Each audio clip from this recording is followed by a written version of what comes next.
이곳에 가시 하나님 나라 가난한 마음으로 바라보리라. 먼저 그 나라 그 뜻 구하며 나의 삶 드리리. 주님이 맡기신 하나님 나라 믿음의 눈으로 바라보리라. 하늘의 뜻이 이 땅 가운데 완성될 그날까지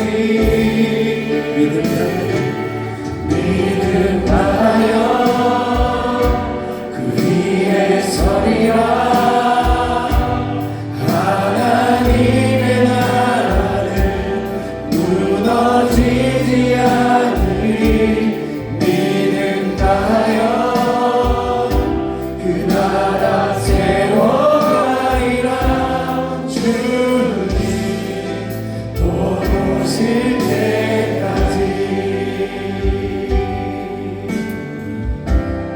이곳에 임하신 하나님 나라 가난한 마음으로 바라보리라. 먼저 그 나라 그 뜻 구하며 나의 삶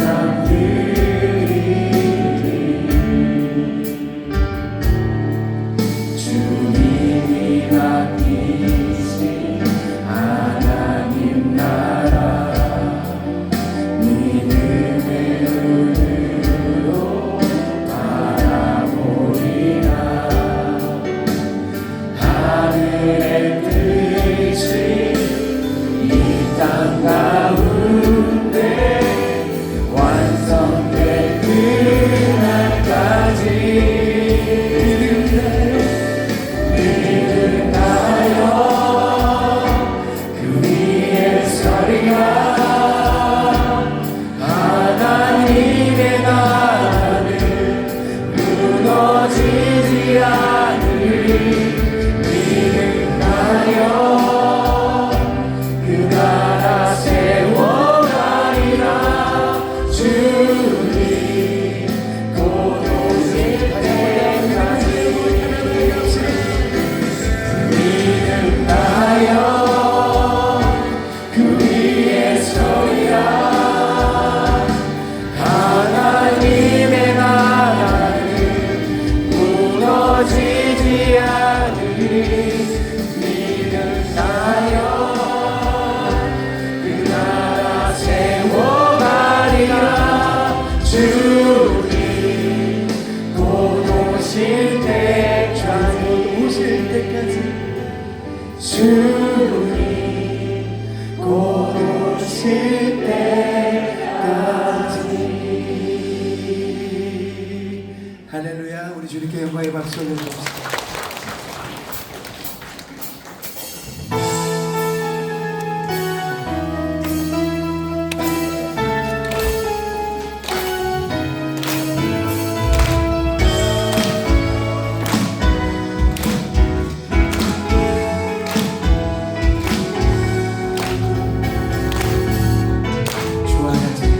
주와 같이 일하는 것 즐거워.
완전하신 나의 주 의의 길로 날 인도하소서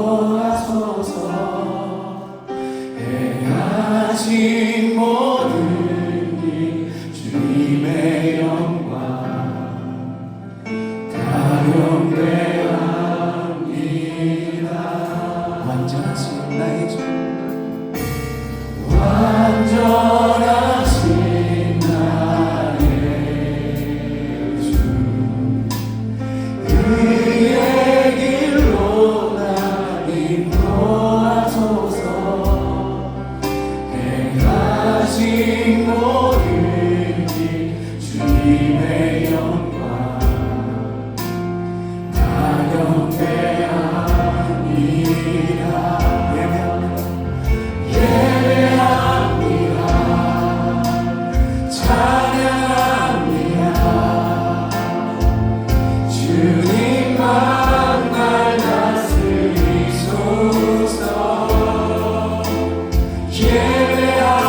예배합니다. 찬양합니다.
이 시간 우리 교회 공동 기도 제목으로 함께 기도합니다.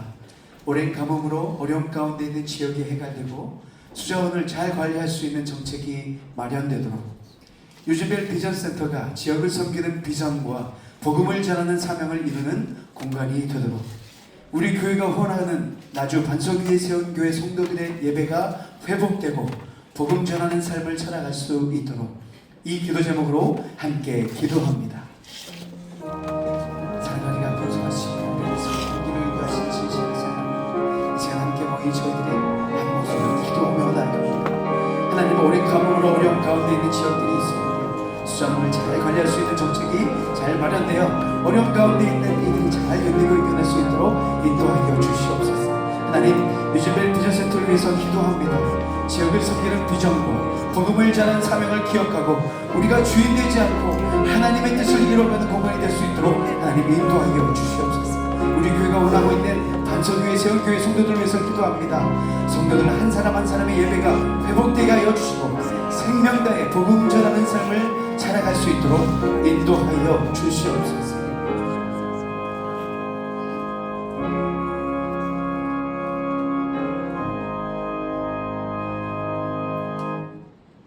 하나님 아버지, 저희들의 목자가 되어주시고 어느 것 하나 부족함 없이 항상 은혜로 인도하여 주시니 감사합니다. 이 시간 양립의 가족들을 부르시어 예배의 자리로 함께하게 하시니 감사합니다.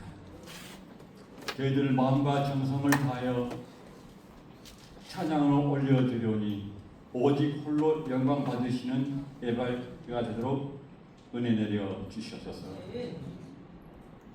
한 주간의 삶을 통해 저희는 하나님께 영광을 올려드리는 우리의 일상이 아니라 환불로 가득 채워진 우리들의 모습입니다. 많은 은혜와 사랑을 받았지만 그 은혜와 그 사랑을 우리의 마음속에 가득 담고 이웃들에게 잘 나누지 못했습니다. 저희들을 용서하여 주시옵소서. 나는 너를 사랑한다고 말씀하시는 하나님의 운행하심에 저희들 순종하는 저희들에게 인도하여 주시옵소서. 하나님 아버지, 여름 동안에 유치부와 유년부, 소년부, 중고등부, 청년의 일위까지 여름 수련의 일정을 잘 마무리하게 하시니 감사합니다. 우리 미래의 세대에게 하나님을 더 깊이 알아가는 여름 수련회였습니다. 우리의 청년들 유진벨 선교사님의 발자취를 따라 성교 비전을 갖게 하시니 감사합니다. 우리 미래 세대들이 복음의 증인으로 단단히 서도록 인도하여 주셨소서. 하나님 아버지, 인도네시아 발리 선교팀이 그 나라의 상황이 어려운 가운데서도 주신 빛의 사명을 잘 감당해야 하시고 잘 돌아오게 하시니 감사합니다. 선교팀이 눈물과 무릎의 기도로 뿌린 복음의 씨앗이 적박한 그 땅에서 잘 자라서 하나님의 말씀으로 가득하게 인도하여 주시옵소서. 복음을 전하는 교회로 말씀을 가르치며 배우고 복음을 선포하고 지역을 잘 섬기기 위해 이준벨 비전센터를 중축하였습니다. 이 일정 동안에 유임 목사님을 중심으로 건축위원들 많은 성도들의 기도와 헌신으로 아름답고 귀한 모습으로 새롭게 준공을 하였습니다. 은혜에 감사합니다. 이주엘 비전센터가 중고등부 학생들의 신앙이 성장하는 예배실로 모든 악기들과 또 찬양을 배워서 하나님께 영광을 올려드리는 문화의 공간으로 부연 모임이 말씀을 잘 나누는 소구불의 공간으로 지역 주민들의 지친 몸과 마음의 쉼터인 귀한 카페의 공간으로 거듭나게 하시니 감사합니다. 비전센터를 잘 준비하고 잘 사용하게 하셔서 선교사님의 복음의 씨앗을 다시 잉태케 하는 양림교회가 되게 하여 주시옵소서. 하나님 아버지, 목사님이 왜 강건함을 주셨고 갑절에 영감을 부어 주시옵소서. 함께 동행하는 교육자님들에게 은혜로 채워 주시옵소서. 선포되는 말씀을 통해 하나님의 뜻이 무엇인지 깨닫는 지혜를 주시고 죄악과 비지의 진리에 눈을 감고 의와 진리에 눈을 부릅뜨고 영원한 천국을 바라보며 살게 하여 주시옵소서. 가슴과 정성으로 드리는 임마누엘 찬양대의 찬양으로 오직 홀로 영광 받아 주시옵소서. 감사드리며 예수님의 이름으로 기도드립니다. 아멘.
주 앞에 함께 모여 예배하게 하시니 참 감사합니다. 하나님을 예배하는 이 시간, 하나님의 온 세상의 주인이시고 내 삶의 주인이심을 고백하는 믿음의 고백을 담아 열의 하나를 구별하여 10의 1조와 감사의 예물과 다른 제목으로 작은 정성을 주 앞에 올려드립니다.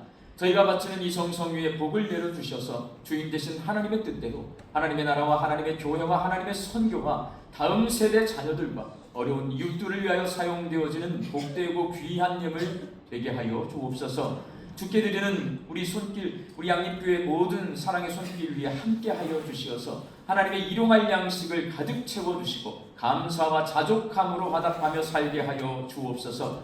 흩어져 살고 있는 내 자녀와 가족을 위하여 기도하오니 믿음 주시어서 영과 진리로 하나님을 예배하며 살게 하여 주옵소서. 육신 연약하여서 낫기를 간구하는 하루들을 불쌍히 여겨주시어서 예수 그리스도의 능력으로 치유함을 얻게 하여 주시옵시며 오랜 시간 침상에 누워 계시는 장기 하루들과 어르신들이 천국 소망 붙들고 오늘 이 하루를 살게 하여 주옵시며 애쓰고 힘써서 돌보는 가족들이 지치지 않도록 새 힘을 더하여 주옵소서.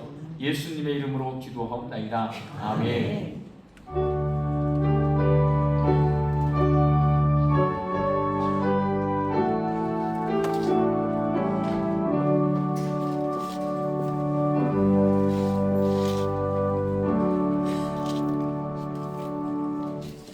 이 시간에 우리에게 주신 하나님의 말씀은 신약의 말씀 로마서 3장 9절에서 20절 말씀입니다.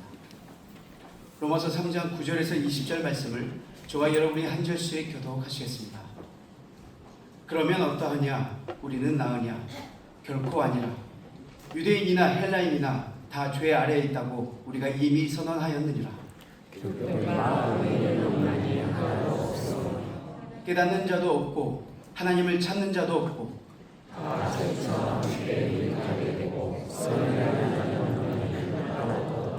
그들의 목구멍은 열린 무덤이요 그 혀로는 속임을 일삼으며 그 입술에는 독사의 독이 있고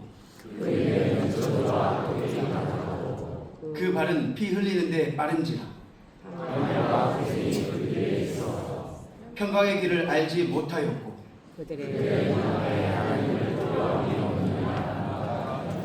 우리가 알거니와 무릇 율법이 말하는 바는 율법 아래에 있는 자들에게 말하는 것이니 이는 모든 입을 막고 온 세상으로 하나님의 심판 아래에 있게 하려 함이라.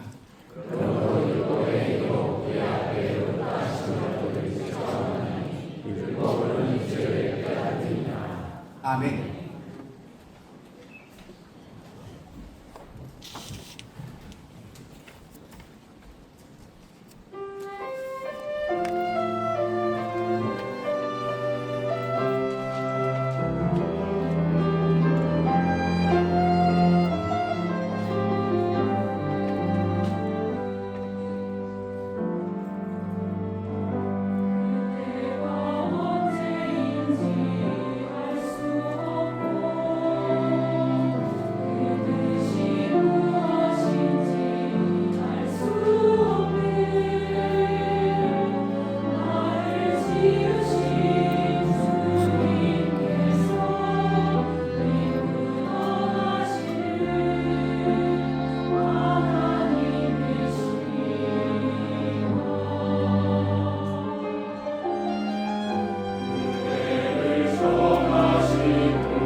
우리 양림교회 성도들에게 한 가지 관심사가 생겼습니다. 우리 상부 예배는 한 2주 전에 사진 찍은 적 있죠? 저 사진. 우리 교회 성인동 장로님께서 전남도에 제137회기 분호회장 선거에 출마하셨습니다. 그래서 많은 성도가 한 마음으로 송 장로님을 응원하고 있습니다. 미약하지만 저도 힘을 보태기 위해 노예 소속 목사님들께 전화를 하거나 직접 만나서 우리 광주 양림교회를 생각해서 좀 도와주십시오라고 부탁드리고 있습니다. 여러분, 제게 부탁을 받은 목사님들 가운데 기꺼이 도와주겠다는 분이 많을까요? 그렇지 않은 분이 많을까요? 제가 예상한 것과 전혀 다르게 그렇지 않은 분이 훨씬 많습니다. 저는 우리 교회가 121년 역사를 가지고 있고 광주의 어머니 교회로서 선한 일을 많이 했기 때문에 목사님들이 모두 광주 양림교회 좋아하실 줄 알았는데 오히려 우리 교회에 섭섭해 하시는 분들이 아주 많습니다. 그래서 깜짝 놀랐습니다. 그러다 보니 목사님들의 말씀을 경청할 수밖에 없습니다. 왜 섭섭한지 들어보았습니다. 노회의 작은 교회들이 힘들어할 때 함께 힘들어하고 기뻐할 때 함께 기뻐해 주지 못했기 때문이라는 것을 알게 되었습니다. 기분은 별로 안 좋아요, 여러분. 응해줘야 되는데 이게 기분이 별로 안 좋아. 그렇지만 들어줘야죠. 우리 교회가 나름대로 도움이 필요한 교회들을 힘써 도왔지만 우리 기준에 의해서 도와주는 거예요. 전남로에 속한 교회들이 광주의 첫 교회인 우리 교회를 향한 기대가 있는데 그 기대에 우리가 부응하지 못한 것입니다.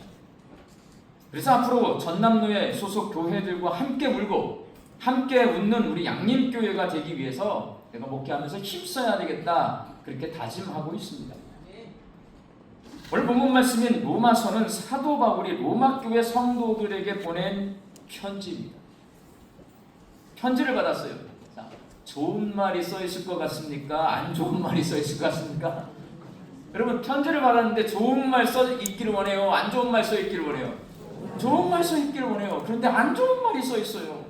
바울은 로마교회 성도들이 모두 죄인이라고 말합니다. 오늘 보면 9절 말씀을 함께 읽겠습니다.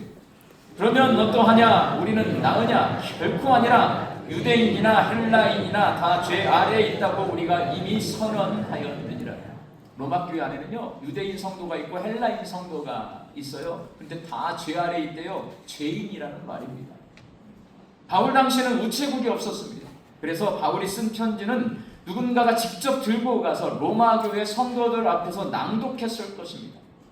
함께 모여서 낭독되는 바울의 편지를 듣는데 너희는 모두 죄인이라는 말을 들으니 로마교회 성도들이요, 죄인인 줄 아는 사람이 있을 거예요. 그럼에도 불구하고 기분은 안 좋아요. 바울은 말을 바꿔요. 그래서 다시 한번 또 말을 합니다. 오늘 본문 10절에서 12절 말씀을 함께 읽겠습니다. 기록된 바 의인은 없나니 하나도 없으며 깨닫는 자도 없고 하나님을 찾는 자도 없고 다 치우쳐 함께 무익하게 되고 선을 행하는 자는 없나니 하나도 없도다. 로마교회 성도들 모두가 죄인이라고 하더니 이제는 로마교회 성도들 가운데 의인이 하나도 없다고 말하니 기분이 더 좋지 않습니다. 의인이 하나도 없다. 여러분, 의인 10명이 없어서 망한 도시가 어디예요? 소돔과 고모라예요. 구약 성경을 알고 있잖아요. 야, 너희 가운데 의인이 한 명도 없어. 바로 그냥 떠오를 것 같아요. 그러면 로마가 소돔과 고모라 같이 심판받을 것인가? 한국교회 성도들이 좋아하는 목사님 가운데 분당 우리 교회 이천수 목사님이 계십니다. 이천수 목사님이 우리 교회에 편지를 써서 보냈고 제가 지금 이 자리에서 낭독합니다. 광주 양림교회 성도는 모두 다 죄인입니다. 광주 양림교회 성도들 가운데 의인은 한 사람도 없습니다. 기분 좋아요? 안 좋잖아요. 로마교회 성도들도 마찬가지였을 것입니다. 로마교회는 바울이 세운 교회가 아닙니다. 로마에 사는 유대인들 가운데 오순절에 예루살렘을 방문했다가 사도행전에 기록되어 있는 마가와의 다락방 성령 강림 사건 120명, 그 중에 로마에 살고 있던 유대인이 오순절날 예루살렘에 왔다가 그 마가의 다락방에서 성령 강림을 체험했다는 거예요. 다시 로마로 돌아가서 세운 교회가 로마 교회일 것이다, 그렇게 추측을 합니다. 로마는 오늘날 미국의 뉴욕이나 워싱턴과 같이 바울 당시 세상에서 경제와 정치가 가장 발달한 도시였습니다. 그곳에 살고 있던 유대인들에 의해 세워진 이 로마 교회는 예수님의 제자들과 바울과 같이 유명한 영적 지도자가 없었습니다. 그래서 성경이 기록해 놓지 않아요. 로마 교회를 누가 세웠는지, 로마 교회 성도들을 누가 케어했는지 성경은 말하지 않습니다. 왜? 유명한 사람이 아닌 거예요. 이 로마 교회는 교회의 역사가 길지 않았기 때문에 신앙의 기반이 아직 연약한 상태였습니다. 로마 교회 안에는 유대인들이 먼저 세워놨고 나중에 이방인들이 들어왔어요. 유대인과 이방인 성도가 있었는데 둘이 다툽니다. 갈등이 있었어요. 내부적으로. 외부적으로는 당시가 네로 황제 시대입니다. 네로 황제의 아주 큰 핍박, 박해가 외부적으로 다가오고 있었습니다. 문제, 내부적으로는 서로 싸우지, 외부에서는 핍박하지. 힘든 상황입니다. 그렇게 어려운 상황 속에서도 로마 교회 성도들은 믿음을 지켜내고 있었습니다. 그래서 바울은 그들의 믿음을 칭찬해 줍니다. 로마서 1장 8절 말씀을 함께 읽겠습니다.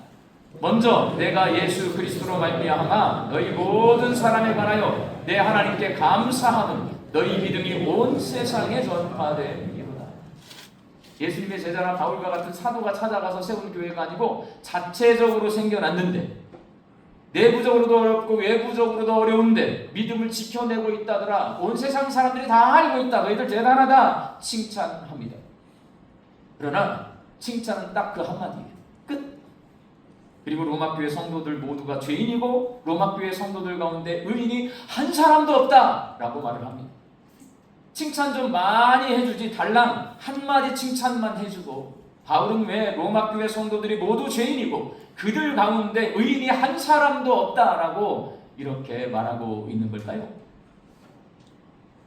모두가 죄인이고 의인이 한 명도 없다는 말을 통해 바울은 로마교회 성도들에게 예수님의 복음을 믿는 사람은 인간을 어떤 존재로 이해해야 하는지 인간론에 대해서 말하고 있는 것입니다. 지난주에 여러분 다 잊어버리셨겠지만 제가 죽음 이해에 대해서 말했죠. 죽음. 하나님이 생각하는 죽음과 우리 사람이 생각하는 죽음이 다르다. 오늘 본문 말씀은 인간이 어떤 존재인가? 인간론에 대해서 말하고 있는 것입니다. 로마 교회를 구성하고 있는 유대인 성도들과 이방인 성도들의 인간론이 달랐습니다. 유대인들은 하나님께 선택받은 자신들만 구원받고 이방인들은 죄인이라는 배타적인 인간론을 가지고 있었습니다.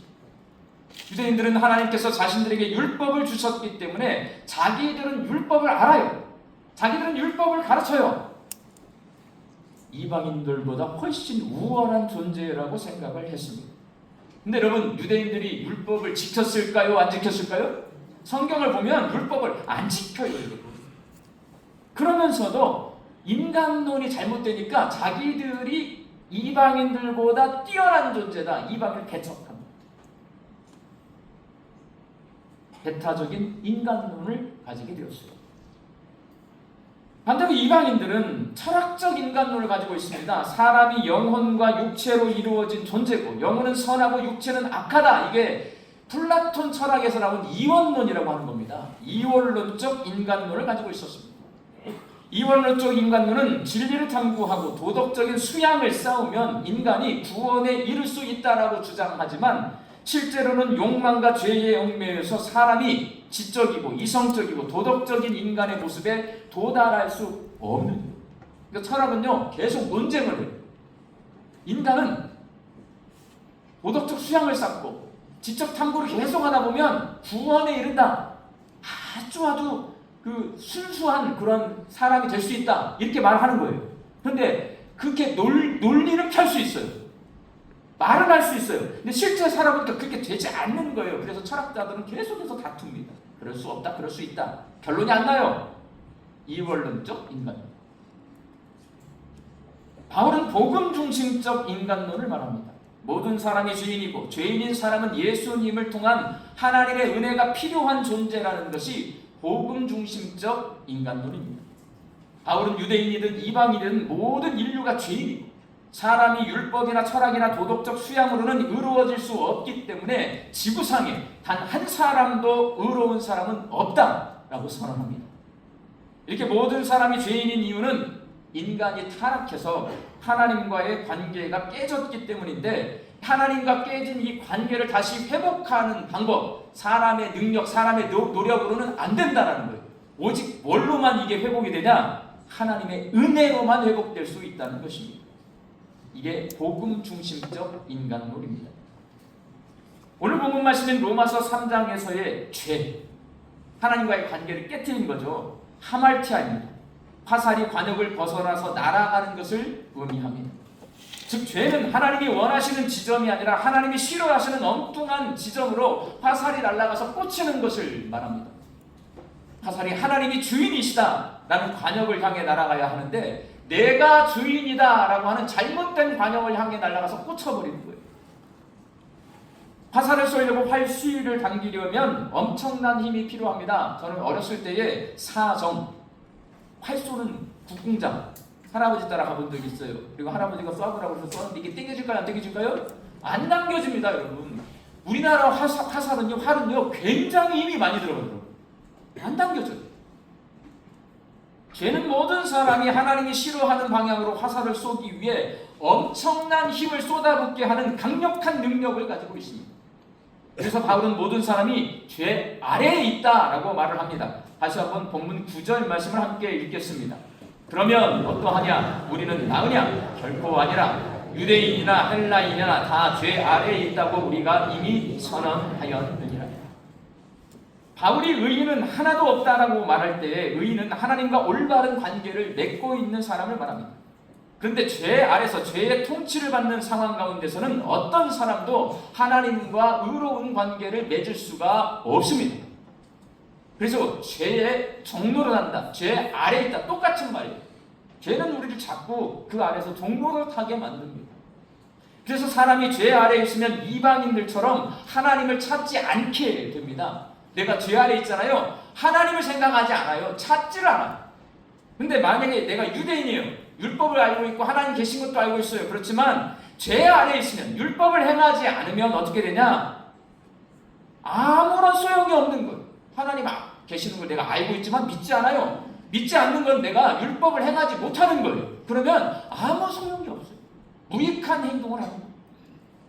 바울은 그렇게 죄 아래에 있는 인간은 악해지기 마련인데 가장 먼저 악해지는 게 뭐냐? 입에서 나오는 말, 언어가 악해진다라고 말합니다. 오늘 보면 13절과 14절 말씀을 함께 읽겠습니다. 그들의 목구멍은 열린 무덤이요 그 혀로는 속임을 일삼으며 그 입술에는 독사의 독이 있고 그 입에는 저주와 악독이 가득하고 죄 아래에 있는 사람의 입에서는 거짓과 남을 해치는 독설과 저주와 악한 말들만 나오기 때문에 그 목구멍이 열린 무덤과 같다. 바울은 말합니다. 그리고 바울은 결국 죄 아래에 있는 인간은 파멸과 고생의 길로 가게 된다라고 말합니다. 오늘 보면 15절에서 18절까지 말씀 함께 읽습니다. 그 발은 피 흘리는데 빠른지라 파멸과 고생이 그 길에 있어 평강의 길을 알지 못하였고 그들의 눈 앞에 하나님을 두려워함이 없느니라 함과 같으니라. 죄 아래에 있는 사람은요, 내가 주인이 되기 위해서 남을 끌어내립니다. 깎아내려요. 그러다 보니 말이 나쁘게 나오는 거예요.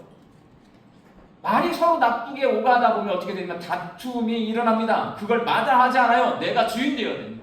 내가 다른 사람을 종로로 당게 만들고 내가 그 위에 서야 되니까 다툽니다. 그 다툼이 어디까지 이루어지냐?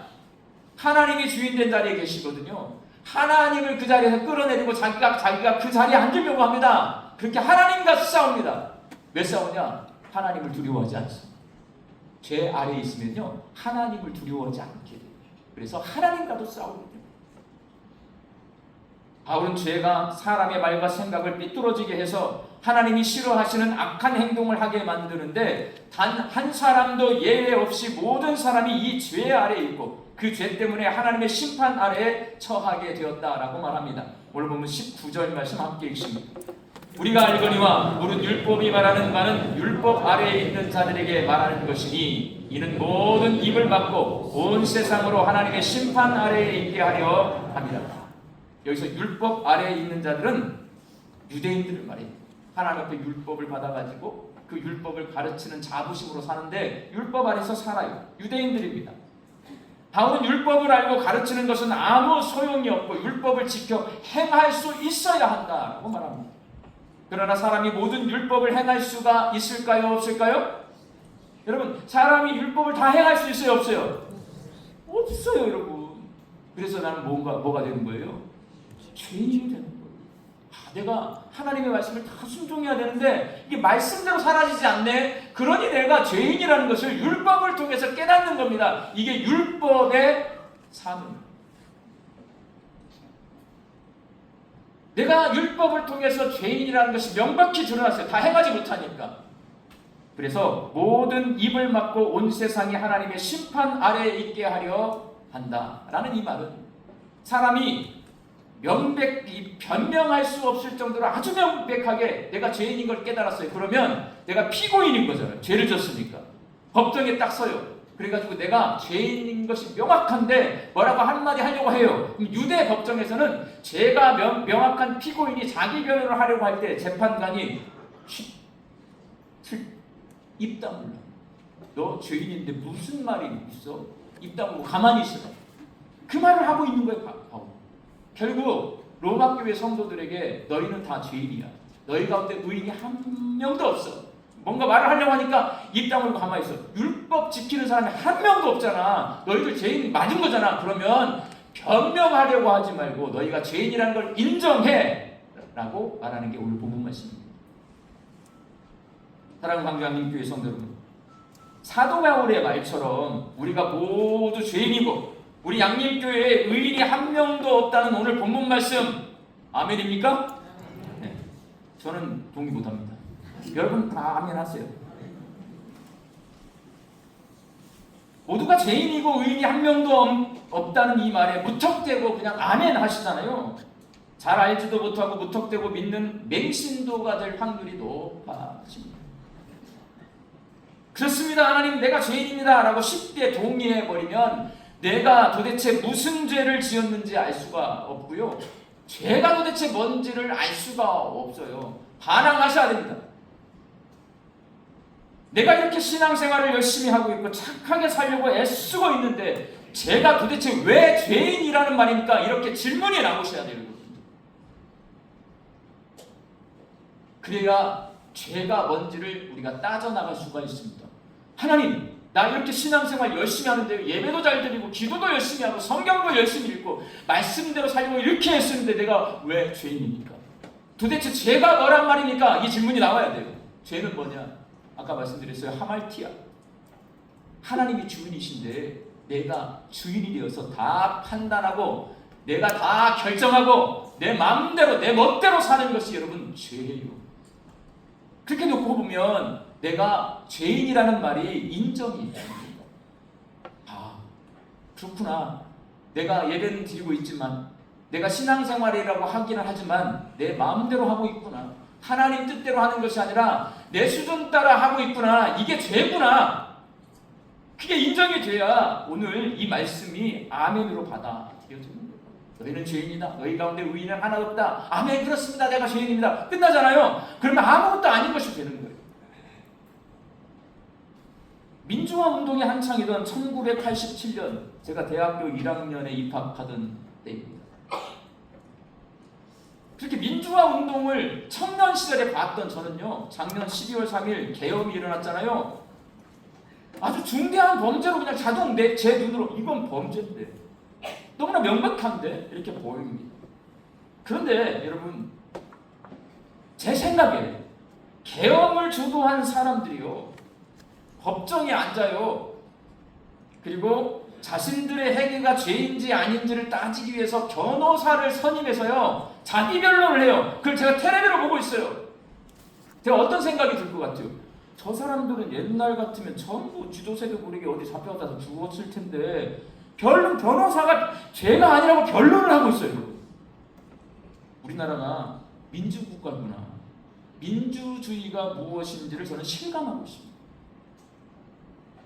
여러분, 계엄에 실패한 사람들, 우리 눈에 저건 범죄인데라고 명백하게 보이는 그 사람들도요, 죄인이 아니라고 자기를 변호사를 써서 변론을 합니다. 그런데 오늘 본문 말씀, 모두가 죄인이고 의인은 하나도 없다는 이 말씀에 저는 죄인이 아닌 것 같은데요, 우리 양림교회는 적어도 의인이 10사람 이상은 있는 것 같은데요 라고 반문할 수 있으셔야 합니다. 하나님 어떻게 내가 죄인인지 아닌지, 내가 얼마나 큰 죄를 지었는지를 묻지도 따지지도 않고 손으로 입을 가리고 입 다물고 가만히 있으라고 말씀하실 수 있습니까? 라고 물어야 뭘 알 수 있냐? 야, 잘난 체 하지 말고 입 다물고 가만히 있어. 그 다음 로마서 하는 말씀이 뭔 줄 알아요? 네가 무슨 변론을 해? 내가 너를 위해 변호인을 준비해 두었어. 그 말씀이 들리는 거예요. 내가 왜 죄인이고 죄가 무엇인지를 깨달아 알아야 우리의 변호인인 예수 그리스도가 준비되어 있고 나를 변호해 주신다는 게 얼마나 놀랍고 큰 하나님의 은혜인지를 깨달아 알 수 있습니다. 성경은 우리를 변호해 줄 변호인이 있다고 말씀하십니다. 로마서 8장 34절 말씀을 함께 읽겠습니다. 누가 정죄하리요? 죽으실 뿐 아니라 다시 살아나신 이는 그리스도 예수시니 그는 하나님 우편에 계신 자요 우리를 위하여 간구하시는 자시니라. 여기서 간구하시는 자가 헬라어로 엔팅하논인데 변호인, 중재자라는 의미를 가지고 있습니다. 예수님이 우리의 변호인이십니다. 요한일서 2장 1절 말씀도 함께 읽겠습니다. 만일 누가 죄를 범하여도 아버지 앞에서 우리에게 대언자가 있으니 곧 의로우신 예수 그리스도시라. 여기서 대언자가 헬라어로 파라클레토스인데요, 변호인이라는 의미를 가지고 있습니다.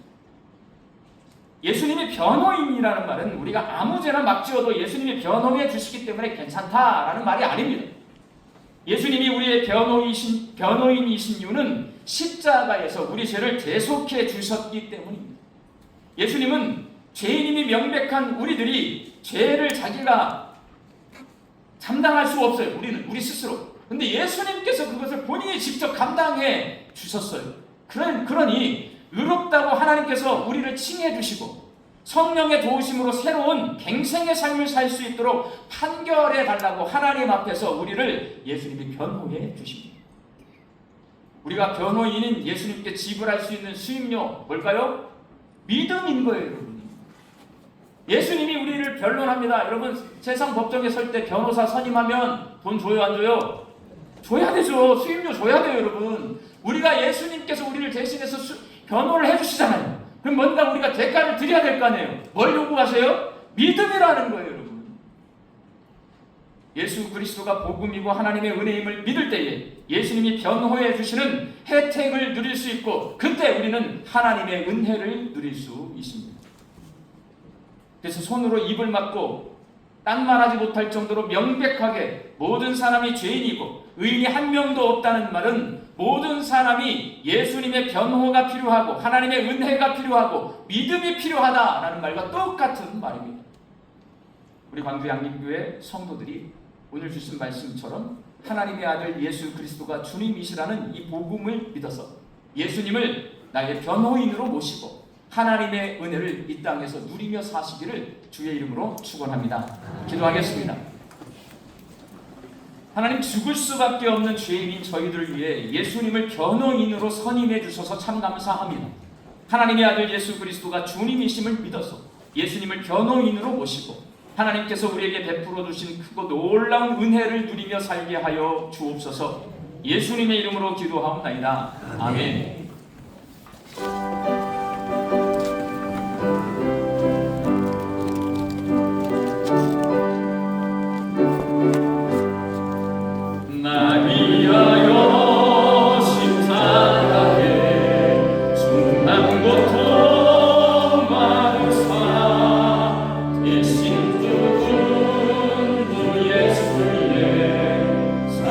사랑하신 은혜여 고백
성령님의 교통하심이 복음을 믿어서 예수님을 변호인으로 모시고 하나님의 은혜를 누리며 살기로 결단하는 광주 양림교회 성도들의 머리 위에와 일터와 가정 위에 이제부터 영원히 함께 계시기를 간절히 축원하옵나이다. 아멘.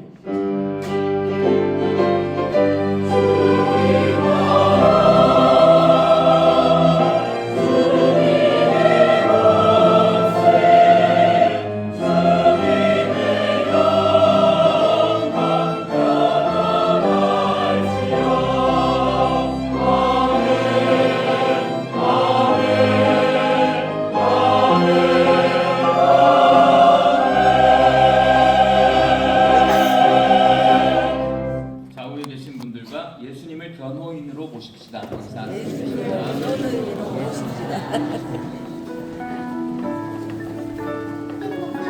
광주 양림교회 9월 첫 번째 주 광주 양림교회 교회 소식을 시작합니다. 오늘 광주 양림교회에 오신 새가족분들이 계신다면 예배실 전실 나가셔서 왼편에 있는 새가족실에서 안내해 드리겠습니다. 첫 번째 소식입니다. 유진벨 비전센터 개관회식 안내입니다. 오늘 오후 1시 30분 유진벨 비전센터 개관회식이 있습니다. 많이 참석해 주시고 은퇴원로 장로님, 항존지, 구역장님들은 꼭 참석해 주시길 바랍니다.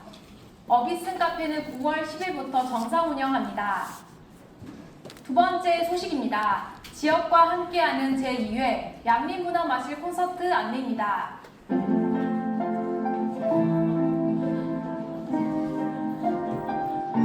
좋아하는 사람이 생겼습니다. 처음 봤을 때부터 그녀는 제게 하나의 빛처럼 다가왔습니다. 그녀의 작은 몸짓 하나, 조용한 웃음소리 하나에도 제 하루는 완전히 가득 찬 것만 같았습니다. 어떤 말을 해야 이 감정을 온전히 전할 수 있을까요? 드디어 오늘 저는 그녀에게 용기 내어 다가가려 합니다. 네?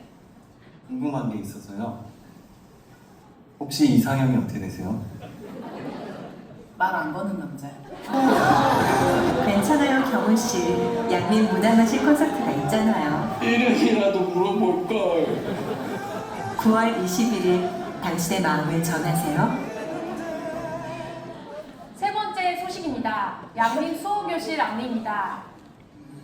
소서 이곳을 주목하소서. 주를 향한 노래가 꺼지지 않으니 하늘을 열고 보소서. 이곳에 임재하소서. 네 번째 소식입니다. 광주 양림교회 기장 통합 합동 강단교류 안내입니다.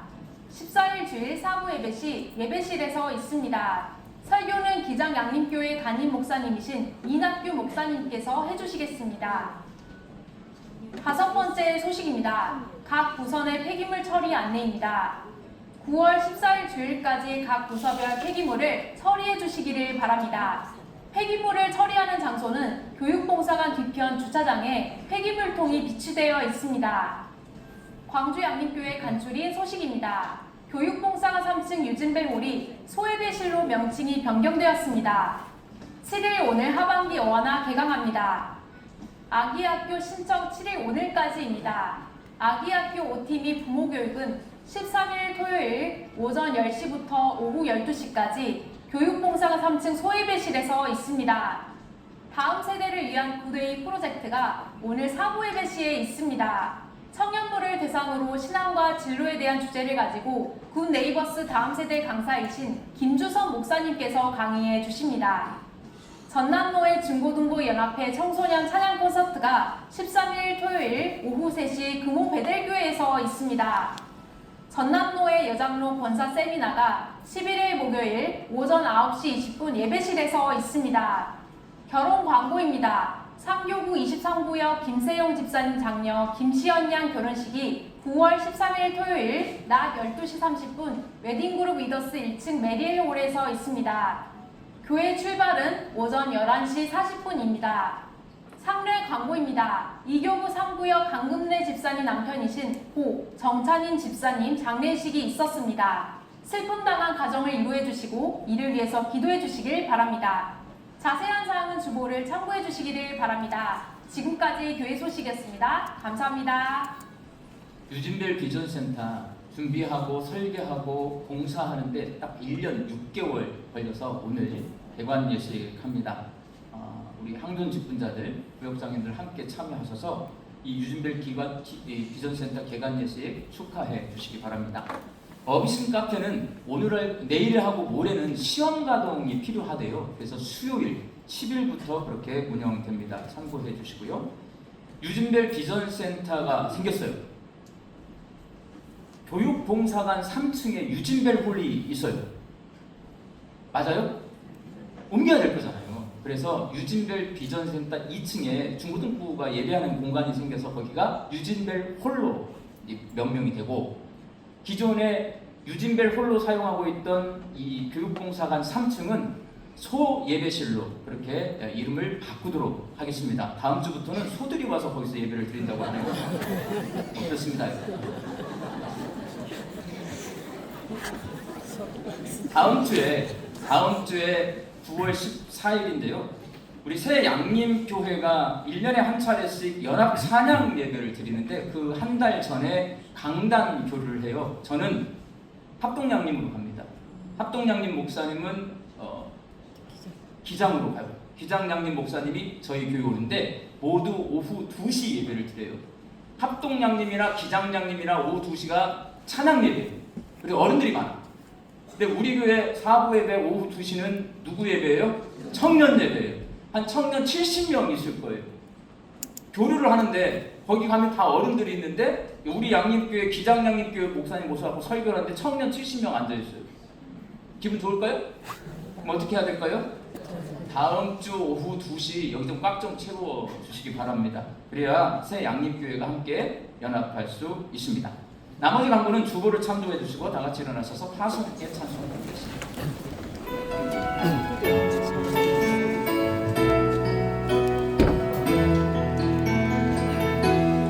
평강의 주께서 너와 함께 하시고 평강의 주께서 너를 축복하시고 평강의 주께서 너의 모든 삶 속에 평강 더하시기를 원하노라. 평강의 주께서 너와 함께 하시고 평강의 주께서 너를 축복하시고 평강의 주께서 너의 모든 삶 속에 평강 더하시기를 원하노라. 은혜 더하시기를 원하노라. 소망 더하시기를 원하노라. 이제 교육이 가실 거죠?